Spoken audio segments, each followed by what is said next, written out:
কাউরে থাকতে দেয় না, দুনিয়া কারো সাজ গ্রহণ করে না। যত যত্নই করো না কেন, যত আদর করো না কেন, দুনিয়া লাথি মেরে কবরে পাঠায় দেয়। যাও থেকে বেটা, যা যাও, শীতবন থেকে যা। তোরে কে ধোকা দিল? তোরে কে বললো বিল্ডিং এত মজবুত করলে তুই আর মূর্তি না?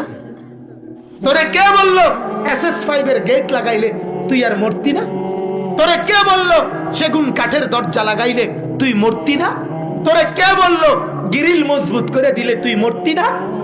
কিরে, কে তোরে বল? দুনিয়া লাথি মারে, যা বেঈমান।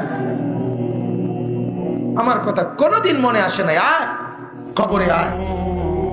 হাদিসের মধ্যে আছে নাফরমানকে কবরে নেওয়ার পরে কবরের ডান দিকের মাটি বাম দিকে, বাম দিকের মাটি ডান দিকে এত জোরে চাপ মারে, পুরা হাড্ডি মেরুদণ্ড কড়কড় করে সব ভাঙা গুড়া গুড়া হয়ে যায়। কবর বলে, বেটা বেঈমান, তোরে বহুদিন ধরে তালাশ করছিলাম, অপেক্ষা করতেছিলাম, তুই আইবি কোন দিন? আজ আসছিস। তুই জানোস না আমি কি? আনা বাইতুদ দুদ, আমি কবর পোকামাকড়ের ঘর। আনা বাইতুল ওয়াহদা, আমি কবর একাকী থাকার ঘর। আনা বাইতুল গুরবা, আমি কবর অপরিচিত ঘর। এই দোস্ত, দুনিয়ার এক ঘরে আরেক ঘরে মানুষ গেলে মানুষ ঘরের সব কিছু দেখে চিনে। বাথরুম এটা, ওই কোনারটা পাকঘর, এই লম্বা লম্বা এটা লম্বা লম্বি 5 ফিট, এটা বারিন্দা। মানুষ কইতে আরে এক ঘর আরেক ঘরটা দেখলো বুঝে, ঠিকই না বলেন? কারণ কাছাকাছি মডেল সব, ঠিকই না বলেন? কবর ডাক দিয়া বলে, বান্দা শোন, আমি কবর অপরিচিত ঘর। এই ঘরে আসলে জগতের কোনো ঘরের সাথে মিলবে না, তুই এই ঘরের কিচ্ছু খুঁজে পাবি না, এই ঘরের কিছুই চিনবি না। হ্যাঁ বাবু, বন্ধু বাবু, বাবু যুবক, করো তামসা করো, তামসা করো। দেখো না বেডিতে তো চাও, আরো চাও। হিন্দি নর্তকী তো দেখো, উলঙ্গ ছবি তো দেখো। দেখো দেখো কি দেখো, এটাও ভাববো কি মানুষ দেখো না প্লাস্টিক দেখো, এটাও বুঝছো।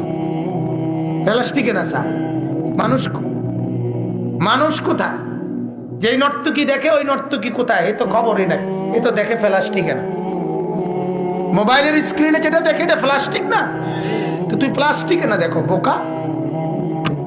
তুই কে দেখলা? তুমি জীবনও নষ্ট করে দিলা, যৌবনও নষ্ট করে দিলা, শরীরের ক্ষমতাও শেষ করে দিলা, আখিরাতও বরবাদ করে দিলা। হায় হায়, অল্প বয়সে এই জন্য ফ্যান টানে, ফ্যান ফ্যান ফিসে ফ্যান ফিরে যায় কেন? কি ফ্যান ফিরে যায় কেন?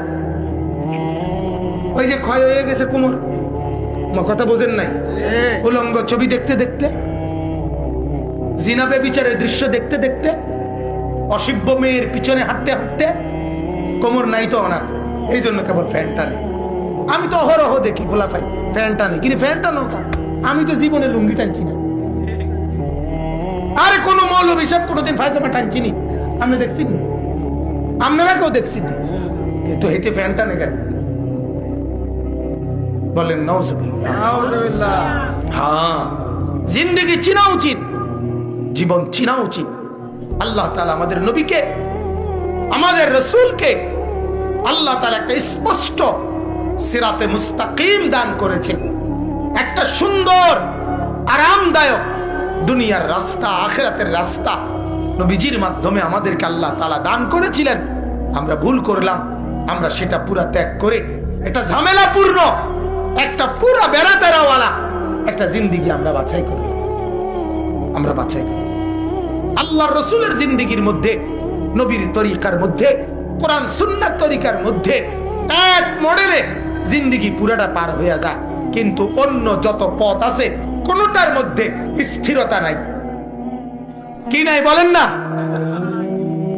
আমি তো বলি, আমার প্রাইমারি পাস কইরা মাদ্রাসায় ভর্তি হওয়ার পরে 11 বছর বয়সে, তা আজ 41 বছর এখন আমার বয়স। এই 30 বছর একটানা আর কোনোদিন চুল নিয়ে আমাকে আর কোনো টেনশন করতে হয় নাই। 30 বছর আমি চুল সব দিক সমান কইরা, এই ছোট কইরা চুল কাটি, এটা নিয়ে আমার আর কোনো টেনশন নাই যে চুলের আর কোনো মডেল বার করতে হইব নি, বাইডা লইয়া আরো কোনো চিন্তা করতে হবে কিনা এটা নিয়ে আমার কোনো চিন্তা নাই। আল্লাহ মানলে, রসুল মানলে, সুন্নত মানলে এত টেনশন করতে হয় না। কিন্তু যে যুবক ওই সেলুনের নাফিত্তার উপরে ভরসা করে, ওই নাফিত্তায় তারে সুখ দেয় না, 6 মাসে তারে 3 বার চুলের ডিজাইন বদলাইয়া দেয়। তুই নাফিত্তারে ধরছ দে, এই জন্য নাফিত্তায় তোরে আর সুখ দিল না। তোরে গত মাসে এদিক দিয়ে চুল হালাই দিল, পরের মাসে কো না এখন এটা এই নতুনটা আইছে, এটা এদিক দিয়ে নাই। পরের 2 মাস পরে নাফিত্তায় আবার কইব ভাই এখন এই দোনো দিকে থায়, তবে পিছি দিয়ে থায় না, এটা আসছে নতুন নতুন। কথা বুঝছেন? একবার এই দিক দিয়ে ফালাই দেয়, একবার ওই দিক দিয়া, একবার এই দিক দিয়া, একবার ডাইনে, একবার বামে। কি ওই এরুমকা তোমারে কেমনে সুন্দর লাগে তুমি তো বুঝতে পারলে না, তুমি নিজেই তো কুলাইতে পারলে না, এখনো বুঝলে না যে তোমারে কি দিয়ে সুন্দর লাগে। তো মানুষের থেকে কিতা লাগবে? আমার এক পরিচিত লোক আছে, রসিক মানুষ, সে আমার একদিন কইছিল, হুজুর আমি জীবনে একবার আমার একটা ফটো উঠাইছিলাম, ফটো উঠে চাইছি আমার কেরুম লাগে, দেখি আমারতে আমার সুরের মতো লাগে।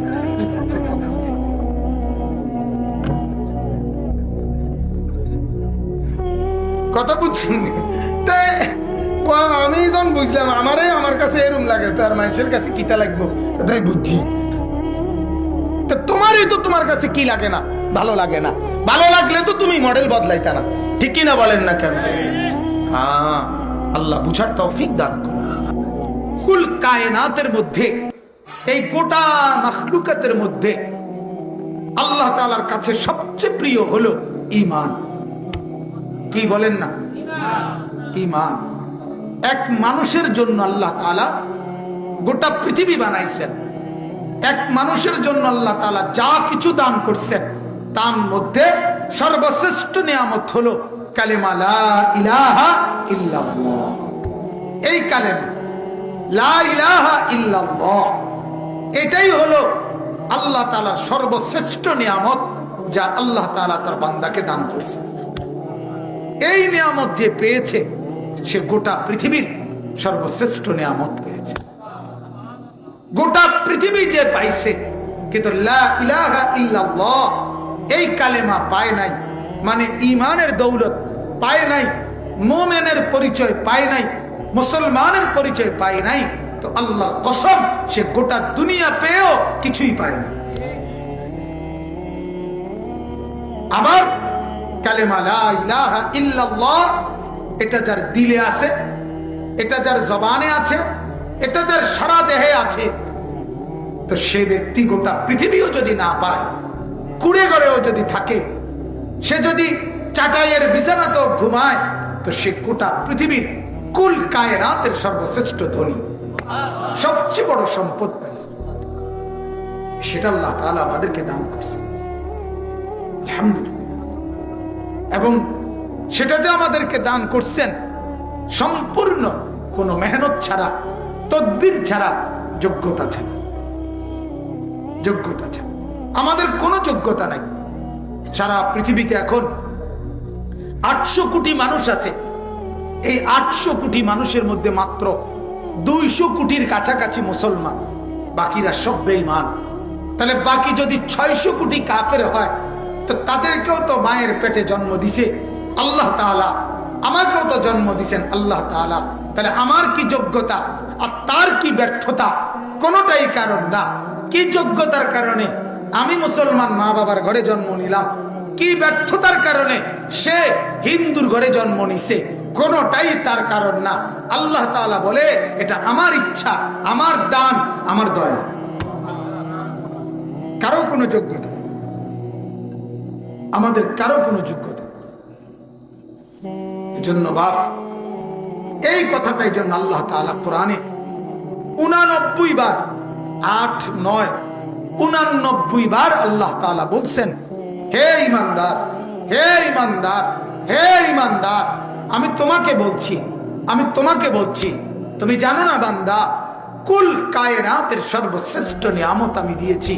কাউকে বিল্ডিং দিছি, কাউকে বাড়ি দিছি, কাউকে টাকা দিয়েছি, কাউকে অজস্র সম্পদ দিয়েছি, কাউকে গোটা পৃথিবীর বহু জায়গার রাজত্ব দিছি, কাউরে প্রেসিডেন্ট বানাইছি, কাউরে প্রধানমন্ত্রী বানাইছি, কাউরে মন্ত্রী মিনিস্টার বানাইছি, কাউরে বড় বাড়িওয়ালা গাড়িওয়ালা বানাইছি, আর আমি তোমাকে মহব্বত করে ঈমানওয়ালা বানাইছি,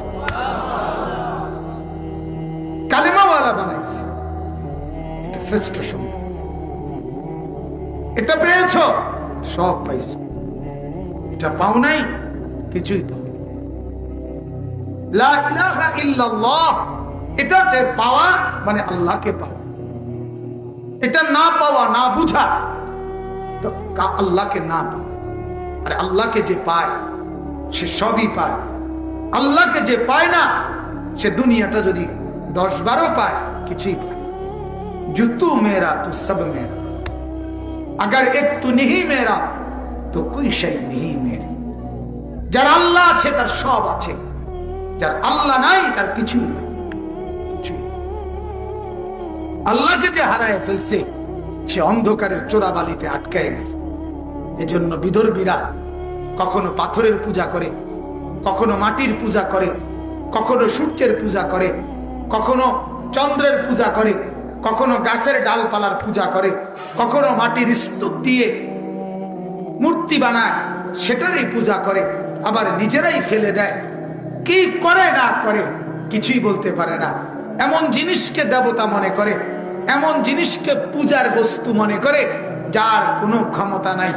কোরআনে আল্লাহ তাআলা বলছে, ও তোমরা যারা আমি আল্লাহকে বাদ দিয়ে অন্য কিছুর ইবাদত করো, অন্য কিছুর পূজা করো, অন্য কিছুর উপাসনা করো, তোমরা তাদেরকে বলো তো একটা মাসি বানায় দিতে। কোরআনে আছে একটা মাসি বানায় দিতে কর। এরপরে আল্লাহ নিজেই বলে, যদি মনে করো তোমাদের মূর্তি দেবতা, তোমাদের উপাসনার এই প্রতিমা এরা যদি মাসি বানাইতে না পারে তো এটা কম পক্ষে কও। আচ্ছা নাই না যাই, আল্লাহ বলে আমি একটু কমাইয়া কই, তাগরে শুধু এটা বলো তাদের গায়ে যখন মাসি বসে সেই মাসিটাকে একটু তাড়াইয়া দিতে। পারেনি। আল্লাহ তাআলা তখন বড় চমৎকার এক শব্দ বলছে কোরআনে, দাউফাত তালিবু ওয়াল মাতলুব। আল্লাহ তাআলা বলে, আহ আরে বোকারে, যার কাছে চাইলা সেও কেমন দুর্বল, যে তুমি চাইলা তুমিও কেমন দুর্বল, তুমিও দুর্বল। যার কাছে চাইলা সেও দুর্বল। কিন্তু মানুষ তোমরা যদিও দুর্বল, যদি আমার কাছে চাইতা তো আমি আল্লাহ আলা কুল্লি শাইইন কাদির, আমি সব কিছুর উপরে শক্তিশালী। তাহলে বুদ্ধিমান তো ছিল তখন যদি আল্লাহকে চাইতে। তাবারাকাল্লাযী বিয়াদিহিল মুলক ওয়া হুয়া আলা কুল্লি শাইইন কাদির, সব কিছুর উপরে পূর্ণ ক্ষমতাবান কে বলেন না? আবার বলেন কে?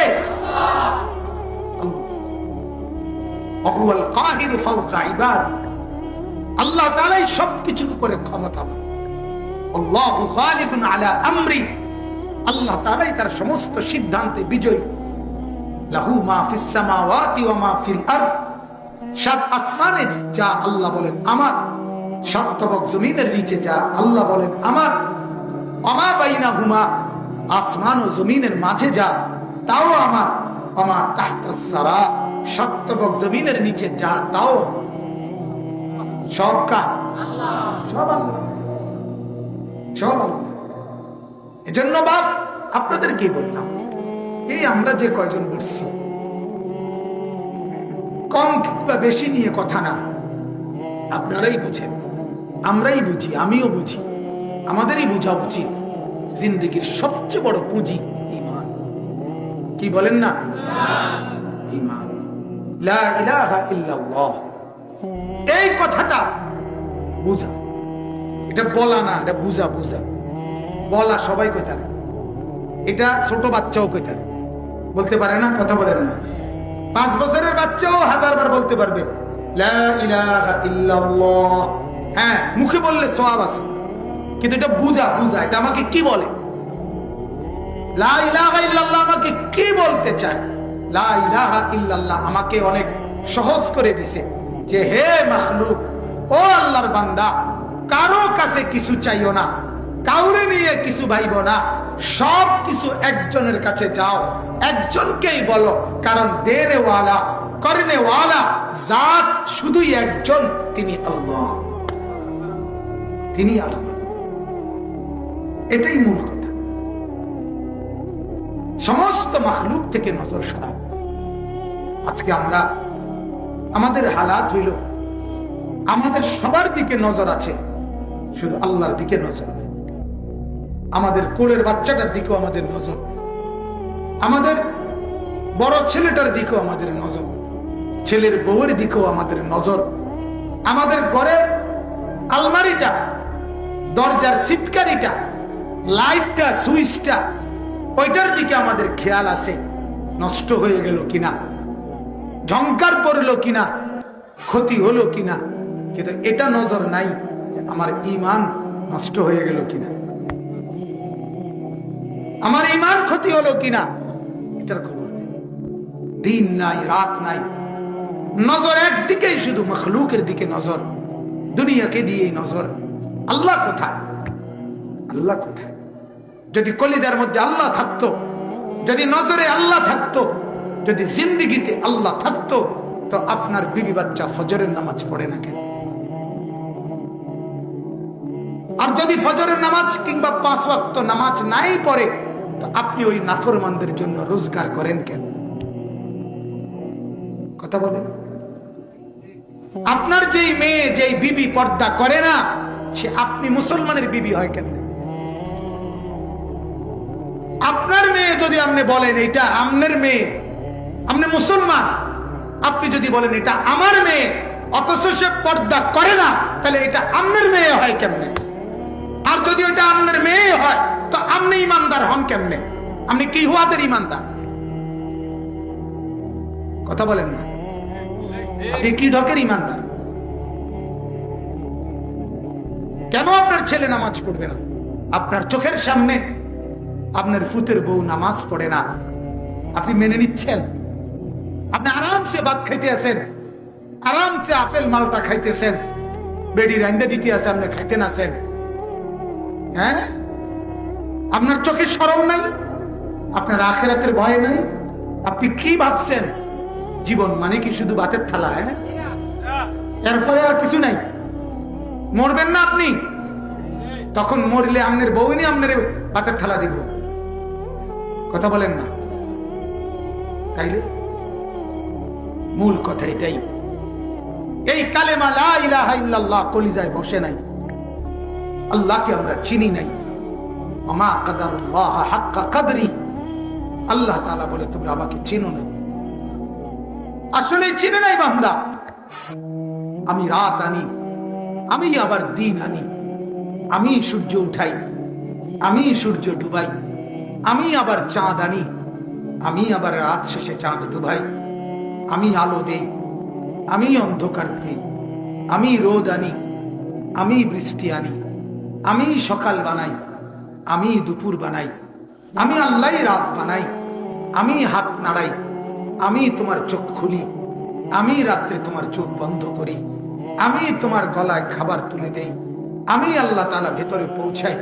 আল্লাহ তাআলা বলে সব কিছু আমার হুকুমে হয়, এক জাররা জাররা, বিন্দু বিন্দু আমার হুকুমেই হয়, আমার আদেশেই হয়। আমি করি, আমি করি, অথচ তুমি সব চিনলা, আমাকেই চিনলা, আমাকেই চিনলা।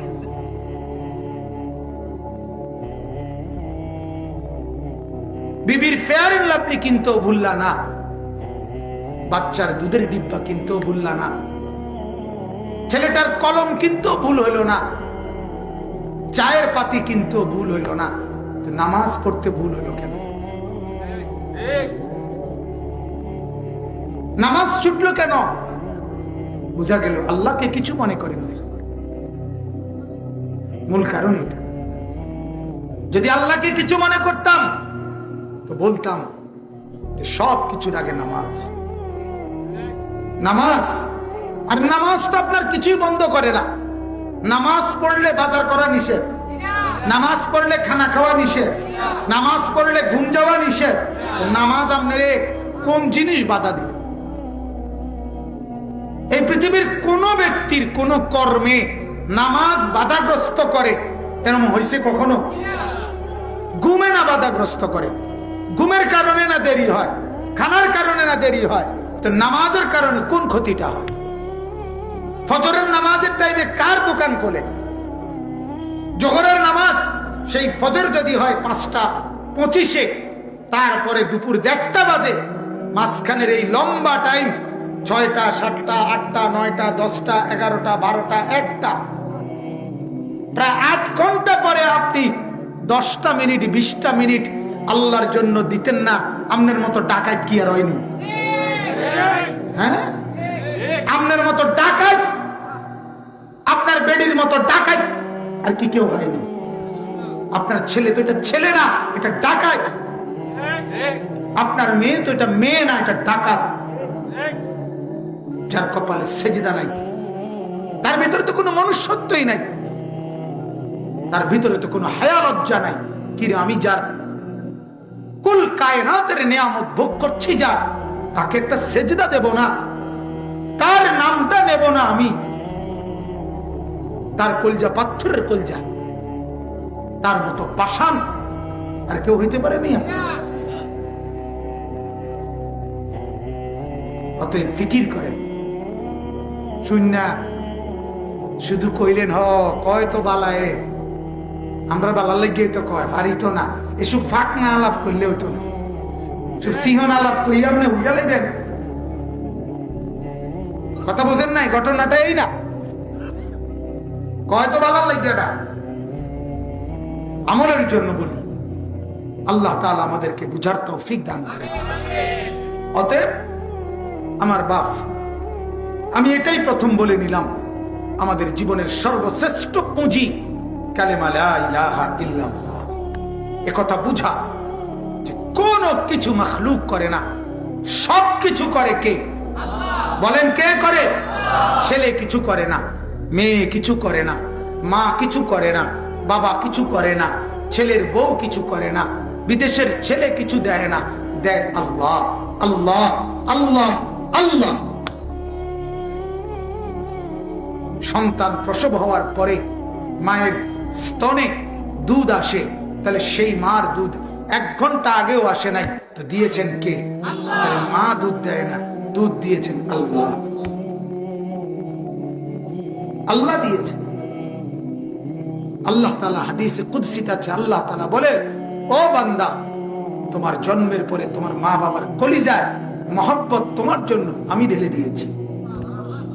এক মা তোমার নিজের বাচ্চাকে পেশাব পায়খানার পরে ধোয়াইয়া দেয়, আবার মুছা কোলে তুলে নেয়। এই মহিলাই পাশের ঘরের যদি একটা 6 মাসের বাচ্চা পায়খানা করে, এই মহিলার যদি বলেন, মা আপনি তো এই বাচ্চাটারও পায়খানা পরিষ্কার করছেন, আমনেরটারে 11 কদ্দুর ধুইয়া দেন না, বেড়ি করবো কা এদিকে আমার নেই। কথা বলেন না কেন? তাহলে এই যে আরেকজনের বাচ্চাকে ওই মা ধরলো না, নিজের বাচ্চাটাকে ধরলো আলাদাভাবে, এই নিজের সন্তানের জন্য মায়া। আল্লাহ তাআলা বলেন, এটা আমি দিয়েছি, আমি দিয়েছি, আমি দিয়েছি। আল্লাহ তাআলা আমাদেরকে বুঝ দান করেন। অতএব এটা বড় মহব্বতের কথা। ইয়া আইয়ুহাল্লাযীনা আমানু, হে ঈমানদারগণ, হে মুমিনগণ। রব্বুল আলামিন বলেন, বান্দা ঈমানটুকু যদি নিয়ে যেতে পারো, হাসরের ময়দানে আমি রব্বুল আলামিন ওয়াদা দিলাম, সর্বনিম্ন কমপক্ষে 10 দুনিয়া বরাবর জান্নাত দিয়ে দেব। তবে শর্ত হলো ঈমান লাগবে। কি লাগবে বলেন? 1 যাররা ঈমানের মূল্য 10 দুনিয়া বরাবর জান্নাতের চাইতে বেশি। বিসমিল্লাহির রহমানির রহিম।